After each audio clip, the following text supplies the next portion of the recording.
Dear students, how are you? And hope all of you are fine. And welcome to my class.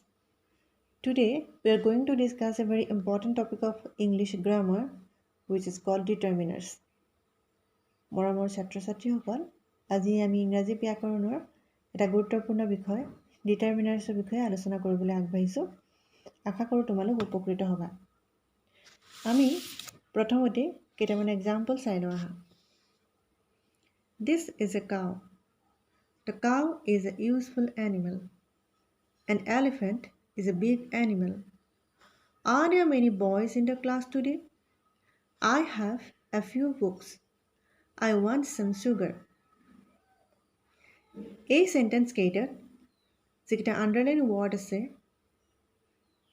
A, the, and, many, a few, চাম, এই ৱৰ্ডবিলাকেই হৈছে determiner. Determiner মানে যি determine কৰে, যি নিৰ্ধাৰণ কৰে, যি নিৰ্ধাৰিত কৰে, ডিটাৰমিনাৰক ডিটাৰমিনেটিভ বুলিও কোৱা হয়।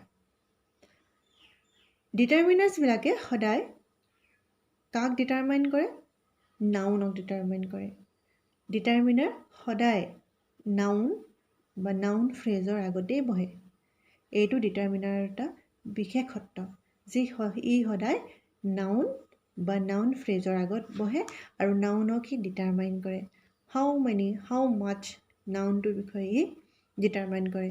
নাউনৰ কোৱান্টিটি ডিটাৰমাইন কৰে, নাউনৰ পজিশ্যন ডিটাৰমাইন কৰে। গতিকে আমি ইয়াৰ ডেফিনেশ্যনটো চাই লওঁ আহা। A modifying words that determines the kind of reference a noun or noun group has. গতিকে নাউন গ্ৰুপ মানে নাউন ফ্ৰেজ, তাৰ আগত ডিটাৰমিনাৰ সদায় বহে আৰু তাক ডিটাৰমাইন কৰে। এতিয়া এই এক্সাম্পলকেইটালৈ মন কৰিলে আমি গম পাম। This is a cow. ইয়াত এই বাক্যটোত ডেফিনেটলি কাউটো হৈছে নাউন আৰু নাউনটোৰ কোৱান্টিটিটো, পৰিমাণটো ইয়াৰ আগত যে বহিছে এ এটা আৰ্টিকল হয় আৰু আৰ্টিকলবিলাক ডিটাৰমিনাৰ হয়। আমি সেই বিষয়ে পিছলৈ বিশদভাৱে আলোচনা কৰিম। গতিকে দিছ ইজ এ কাউ, এই কাউক ডিটাৰমাইন কৰিছে মানে নাউনক ডিটাৰমাইন কৰিছে, গতিকে এ হৈছে এটা determiner. The cow is a useful animal. The cow, ইয়াতো কাউৰ আগত দা ব্যৱহাৰ কৰিছোঁ আমি। গতিকে দাটোৱে নিৰ্দিষ্ট কৰি দিছে গোটেই কাউ যিটো শ্ৰেণীটো, গৰুৰ যিটো শ্ৰেণী তাক ডিটাৰমাইন কৰিছে। গতিকে দ্য কাউ, দাটো হৈছে determiner. N elephant is a big animal. ইয়াত এন এলিফেণ্ট বুলি কৈছোঁ যদিও কেৱল এটা এলিফেণ্টৰ কথা বুজোৱা নাই, ইয়াত গোটেই এলিফেণ্ট শ্ৰেণীটোৰ কথা কৈছে, গোটেই জাতিটোৰ কথা কৈছে। এন এলিফেণ্ট, গতিকে এন হৈছে এটা ডিটাৰমিনাৰ, ই এলিফেণ্টক ডিটাৰমাইন কৰিছে। গতিকে an elephant is a big animal. Are there many boys in the class today? ইয়াত বয়জটো ডেফিনেটলি এটা নাউন হয় আৰু নাউনৰ আগত মেনি ব্যৱহাৰ কৰি ইয়াত কিমান বয়জ আছে, বহুত বয়জ আছেনে তাক মানে ডিটাৰমাইন কৰা হৈছে, তাক নিৰ্দিষ্ট কৰিব বিচৰা হৈছে। গতিকে মেনি হৈছে এটা determiner. I have a few books. বাক্যটোত বুকছ হৈছে নাউন, নাউনৰ আগত আমি এ ফিউ ব্যৱহাৰ কৰিছোঁ। এ ফিউ তেনেই নগণ্য পৰিমাণৰ হয়নে, কাউণ্টেবল নাউনৰ আগত এ ফিউ ব্যৱহাৰ কৰা হয়। গতিকে এ ফিউ হৈছে এটা ডিটাৰমিনাৰ, ই কিতাপক বুকক ডিটাৰমাইন কৰিছে, বুকৰ কোৱান্টিটিটো ডিটাৰমাইন কৰিছে। আই ৱান্ট চাম চুগাৰ। চুগাৰ এটা আনকাউণ্টেবল নাউন হয়, গতিকে তাৰ আগত চাম ব্যৱহাৰ কৰা হৈছে। চাম হৈছে এটা ডিটাৰমিনাৰ, যি নেকি চুগাৰৰ কোৱান্টিটিটো ডিটাৰমাইন কৰিছে। চ' আমি গম পালোঁ যে ডিটাৰমিনাৰবিলাক সদায় নাউনৰ আগত বহে, নাউন বা নাউন ফ্ৰেজৰ আগত বহে আৰু এই নাউনক ডিটাৰমাইন কৰে। মই কৈছিলোঁ যে ডিটাৰমিনাৰবিলাকক ডিটাৰমিনেটিভ বুলিও কোৱা হয়। It is also' called determinative is a word, phrase or affix that occurs together with a noun or noun phrase and serves to express the reference to that noun or noun phrase in the context নাউনটোৰ বিষয়ে কি ক'ব বিচৰা হৈছে তাক নিৰ্দিষ্ট কৰি দিয়াটোৱে হৈছে ডিটাৰমিনাৰৰ কাম এতিয়া ডিটাৰমিনাৰবিলাকৰ কেইটামান ভাগ আছে আমি এতিয়া দ্য টাইপছ অফ ডিটাৰমিনাৰ্ছবিলাক চাওঁ আহা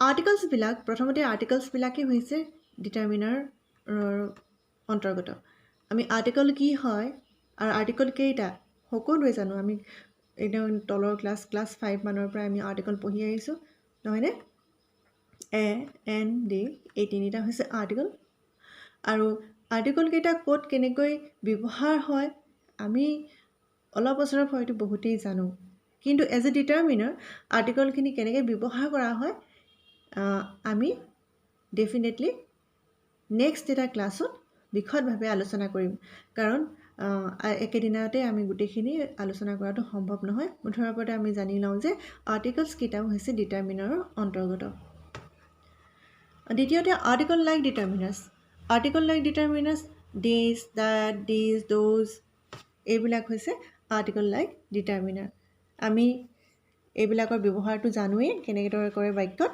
গতিকে এইবিলাকো যেতিয়া আমি নাউনৰ আগত ব্যৱহাৰ কৰিম বা নাউন ফ্ৰেজৰ আগত ব্যৱহাৰ কৰিম ই এটা ডিটাৰমিনাৰ হ'ব কোৱান্টিটেটিভ ডিটাৰমিনাৰ্ছ কোৱান্টিটিভ মানে পৰিমাণ যিবিলাক ৱৰ্ডে পৰিমাণটো ডিটাৰমাইন কৰে নাউনৰ এটাৰ পৰিমাণটো ডিটাৰমাইন কৰে সেয়ে হৈছে কোৱান্টিটেটিভ ডিটাৰমিনাৰ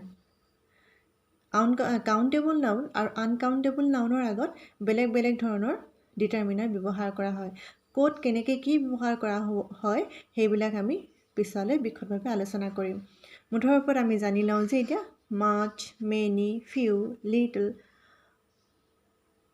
এইবিলাক হৈছে চাম এইবিলাকেই হৈছে কোৱান্টিটেটিভ ডিটাৰমিনাৰ তাৰ নেক্সট হৈছে পজেচিভ ডিটাৰমিনাৰ পজেশ্যন মানে কাৰোবাৰ ওপৰত যিটো হক হয় সেইটোকে পজেশ্যন বুলি কোৱা হয় পজেচিভ ডিটাৰমিনাৰ এতিয়া পজেচিভ ডিটাৰমিনাৰ হৈছে মাই হিজ ইয়'ৰ হাৰ এটচেট্ৰা এইবিলাক হৈছে পজেচিভ ডিটাৰমিনাৰ আমি নাউন এটা যিটো পজেশ্যন হয় তাক এই পজেচিভ ডিটাৰমিনাৰে নিৰ্ধাৰণ কৰে তাৰ নেক্সট আহিলে কাৰ্ডিনেল ডিটাৰমিনাৰ বহুতে কোৱান্টিটেটিভ ডিটাৰমিনাৰৰ ভিতৰতে কাৰ্ডিনেল আৰু অৰ্ডিনেল ডিটাৰমিনাৰ অন্তৰ্ভুক্ত কৰে মই ইয়াত তোমালোকক ইয়াতে আকৌ ভাগ কৰি দেখুৱাইছোঁ কোৱান্টিটেটিভ ডিটাৰমিনাৰৰ বাহিৰেও মই তোমালোকক কাৰ্ডিনেল আৰু অৰ্ডিনেল দুইটা বেলেগ ভাগ কৰি দেখুৱাইছোঁ কিছুমান গ্ৰামাৰ কিতাপত তোমালোকে এই কাৰ্ডিনেল আৰু অৰ্ডিনেল ডিটাৰমিনাৰটো কোৱান্টিটেটিভ ডিটাৰমিনাৰৰ ভিতৰতে পাবা কাৰ্ডিনেল ডিটাৰমিনাৰবিলাক কোনবিলাক হৈছে এই সংখ্যা বুজায় যিবিলাক সংখ্যা মানে 1 2 3 4 5 যিবিলাকে ৱৰ্ডে সংখ্যা বুজায় আৰু নাউনৰ আগত ব্যৱহাৰ কৰা হয় নাউনটো ডিটাৰমাইন কৰে আৰু সেইবিলাকে হৈছে কাৰ্ডিনেল ডিটাৰমিনাৰ আৰু নেক্সট আহিলে অৰ্ডিনেল ডিটাৰমিনাৰবিলাকেও নাউনক ডিটাৰমাইন কৰে আৰু ইয়াৰ ফৰ্মটো এনেকৈ বহে আমি 1 2 হ'লে কাৰ্ডিনেল হয় আৰু যদি আমি first second third fourth fifth তেনেধৰণে ব্যৱহাৰ কৰোঁ তাক কোৱা হয় অৰ্ডিনেল ডিটাৰমিনাৰ আজি আমি ডিটাৰমিনাৰনো কি হয় আৰু ডিটাৰমিনাৰৰ ভাগটোনো কি আৰু ডিটাৰমিনাৰনো কাম কি এই বিষয়ে আমি কিছু কথা জানিলোঁ আমি নেক্সট এটা ক্লাছত ডিটাৰমিনাৰৰ টাইপছবিলাকৰ বিষয়ভাৱে আলোচনা কৰিম আশা কৰোঁ তোমালোকে এই ভিডিঅ'টো চাই উপকৃত হ'বা আৰু এইটো চোৱাৰ বাবে তোমালোকক অশেষ ধন্যবাদ